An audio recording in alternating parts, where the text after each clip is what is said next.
बाबा साहेब जाति व जातिगत भेदभाव के कितने कट्टर विरोधी थे, इस बात का प्रमाण उन्होंने 25 दिसंबर 1927 को हिंदू धर्म में जीवन यापन करने के लिए बताए गए नियमों वाली ग्रंथ को सार्वजनिक रूप से जलाकर बता दिया था। बाबा साहेब ने मनुस्मृति पढ़ी और उन्होंने कहा कि मनुस्मृति न केवल दलितों और शूद्रों के खिलाफ है, बल्कि उसके अनुसार महिलाएं तो उन शूद्रों से भी ज्यादा नीचे हैं। मनुस्मृति के अनुसार महिलाएं केवल भोग के लिए और वंश को आगे बढ़ाने मात्र के लिए ही हैं। ना तो उन्हें आवाज उठाने का अधिकार होना चाहिए और ना ही खुली हवा में सांस लेने का।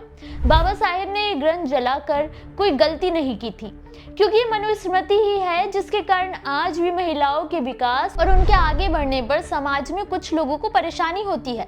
अपने इस वीडियो में हम जानेंगे कि आखिर क्यों बाबा साहेब ने माना कि महिलाओं के लिए मनुस्मृति ज्यादा क्रूर और खतरनाक है। अपने इस वीडियो में हम जानेंगे कि आखिर ऐसा कौन सा गहरा और घिनौना सत्य है महिलाओं के लिए मनुस्मृति में, जिसे आज की आधुनिक महिलाएं स्वीकार करने से इनकार करती हैं।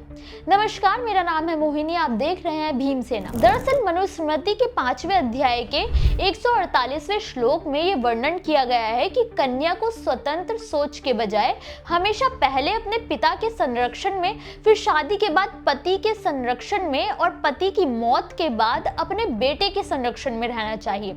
यानी कि स्त्री सदैव किसी न किसी पुरुष के दया पर निर्भर रहना चाहिए। किसी भी स्थिति में एक महिला खुद के लिए निर्भर होकर नहीं सोच सकती।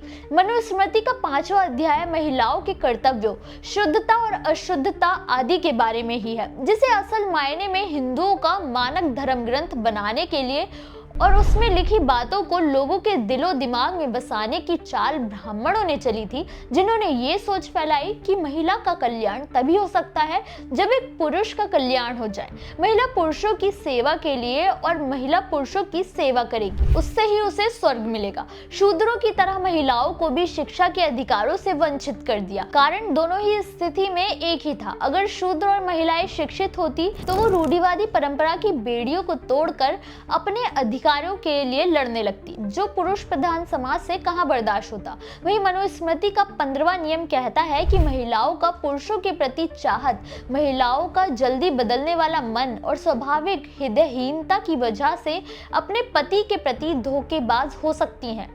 ऐसे में उन्हें बहुत संभल कर या फिर बहुत निगरानी में रखना चाहिए। मतलब कि इस ग्रंथ में महिला को सेविका भी बताया गया है, साथ ही उन्हें धोखेबाज भी कहा जा रहा है। इसलिए उनके पर काटकर आजादी छीन लेनी चाहिए। महिलाएं पुरुषों को बहका सकती हैं, इसलिए चरित्रवान पुरुष उत्तेजित होकर बहकने के बजाय महिलाओं के आसपास संभल कर रहते हैं। इतना ही नहीं, जो महिलाएं जीवन देती हैं उन्हें राजस्वला स्थिति में अपवित्र कहकर उनकी तरफ ना देखने का ज्ञान दिया गया है। जिस स्त्री का भाई ना हो, जिसके पिता के नाम का पता ना हो, जो जाति में छोटी हो, ऐसी स्त्री को कभी विवाह नहीं करना चाहिए। यानी कि महिला की पहचान केवल उससे जुड़े पुरुष से ही हो सकती है। हालांकि इसी मनुस्मृति में महिला को केवल एक ही स्थान पर सामान्य कहा गया है। मनुस्मृति के अध्याय 3 के श्लोक संख्या 56 में असल में महिलाओं के आपके जीवन में होने की महत्वता का बखान मिलता है, जिसके अनुसार यत्र नार्यस्तु पूज्यन्ते रमन्ते तत्र देवताः, यत्र तास्तु न पूज्यन्ते सर्वा सत्रता फलहा क्रियः। संस्कृत में लिखे इस श्लोक का मतलब है, जिस घर में महिलाओं को ऊंचा स्थान मिलता है, किसी भी काम में उनकी अनुमति और सहमति ली जाती है, उस घर में सदैव लक्ष्मी का वास होगा। पत्नी अर्धांगिनी है, जो उसका सम्मान करेगा वही सफल होगा। पत्नी को सदैव पति की परछाई बनकर रहना चाहिए। पत्नी के दायित्वों को पूरा करना ही उनका परम धर्म है। यानी कि मनुस्मृति के अनुसार महिला तब तक ही पूजनीय है जब तक वो पुरुषों की बनाए नियमों पर चले। अगर वो इन नियमों की खिलाफत करती है तो वो महिला समाज में सम्मानित नहीं हो सकती। जबकि बाबा साहिब मानते थे कि अगर महिलाओं को मौका मिले तो वो पुरुषों से भी ज्यादा बेहतर कर सकती हैं। जरूरत थी तो उन्हें वो सम्मान, वो ताकत देने की, जिसे देने से मनुस्मृति को मानने वाले बचते रहे थे। मनुस्मृति में भले ही महिलाओं को सम्मानित होने का दर्जा दिया गया है, लेकिन उसके भी दायरे तय कर दिए गए थे, ताकि महिलाओं को सम्मानित होने का भ्रम बनाया रखा जा सके और उनका शोषण होता रहे। हम आज के समाज के लोगों की राय जानना चाहते हैं कि क्या वाकई में महिलाएं ऐसी स्थिति में सम्मानित महसूस कर सकती हैं? अपनी राय हमें कमेंट करके जरूर बताएं।